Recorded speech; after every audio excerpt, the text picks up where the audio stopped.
नमस्कार दोस्तों, उम्मीद है आप सब कुशल मंगल होंगे। आइए शुरू करते हैं आज की कहानी। रामपुर गांव का आज माहौल बड़ा चहल पहल का था, क्योंकि ठाकुर गजेंद्र की इकलौती बेटी की शादी थी। सारा गांव उसमें आमंत्रित था। सब वहां जाने के लिए उत्सुक भी थे। आखिर हो भी ना क्यों, गांव के ठाकुर के यहाँ शादी जो थी कुछ राजसी ठाट बाट देखने को जो मिलती। गर्मी धीरे धीरे सिर पर चढ़ने लगी थी। आखिर हो भी ना क्यों, अप्रैल का महीना भी जो बीत रहा था। गांव के सभी किसानों ने अपनी गेहूं की कटाई मड़ाई करके अनाज को अपने घर में भंडारित कर लिया था। पर सुभाष आज ही अपनी कटाई पूरी करके उसे मंडाना चाहता था, लेकिन ठाकुर के यहाँ शादी में भी जाना था। उनके यहाँ की व्यवस्था को संचालित जो करना था, इसलिए वह कटाई का काम पूरा करके गट्ठर को खेत में एकत्रित कर रहा था। अब सोचा कि चलो कल से मंडवाया जाएगा, नहीं तो भूसा कूना पूरे गांव में फैलेगा, जो कि उचित भी नहीं है। धीरे धीरे शाम हो आई। ठाकुर के घर पर सभी गांव वालों ने धीरे धीरे पहुंचने लगे। सब अपने अनुसार एक एक कार्य को पकड़ लिया और उनका संचालन ठीक कर तरीके से करने लगे। और उधर बारात भी घर तक पहुंचने लगी। खूब धूम धमाके हो रहे थे, बम के गोले दगाए जा रहे थे, सभी नाच रहे थे। उसी की महफिल में गम का मातम छा जाए ये कौन जान सकता है। यहाँ पर कुछ ऐसा ही हुआ। पटाखों की लड़ी से एक पटाखा उड़कर खेत में जा गिरा, जहाँ पर अनाज का गट्ठर धरा था।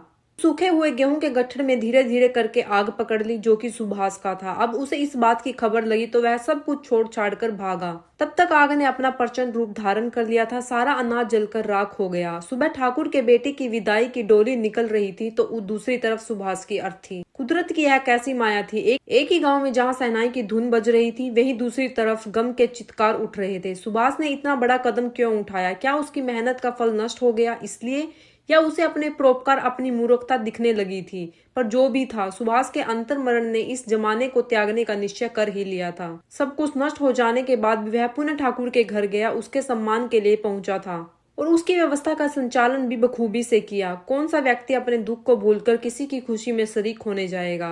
रात्रि के चौथे पहर की शुरुआत हो चुकी थी। शादी का शुभारंभ भी हो चुका था। इसी बीच ठाकुर ने सुभाष को बुलाया और कहा, देखो सुभाष, तुम्हारी फसल तो पूरी तरह से नष्ट हो गई है और तुम्हारे पास खाने को भी कुछ नहीं बचा, तो तुम मेरा कर्जा कैसे चुकाओगे? और अगली बुआई के लिए भी तो तुम्हें पैसों की आवश्यकता तो होगी। इसलिए मैं कहता हूँ कि तुम अपना 5 बीघा खेत मेरे नाम कर दो और इसके बदले में तुम्हारा सारा कर्ज माफ कर दूंगा और अगली बुआई का पैसा भी दे दूंगा। सुभाष यह सुनकर अवाक रह गया। बेचारा बोलता भी क्या, जिसने कर्ज को भी मेहरबानी का रूप देकर पूरे सालों साल ठाकुर के आदेशों का पालन करता रहा, जिनके प्रोग्राम के कारण अपने खेती को भी प्राथमिकता ना दी।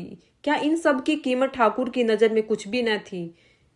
वह कुछ ना कहकर घर के लिए निकल आया था। अब उसके मन में एक नकारात्मक भाव उत्पन्न होने लगा कि अगर वह जीवित रहा तो ठाकुर उसकी जमीन को अपने नाम करवा ही देगा, और अगर ऐसा हुआ तो वह अपने परिवार के साथ अन्याय करेगा। बेचारे आज कुछ महीनों के लिए ही कष्ट दुख को गले लगाएंगे, पर ऐसा कुछ हुआ तो सारी उम्र यह उनके गले में फांसी के फंदे सा फंस जाएगा। उनकी यह भावना उसके अंतर्मन को कचोटने लगी और उसने परिवार के गले में लगने वाले फंदे को निकालकर अपने गले में लगा लिया।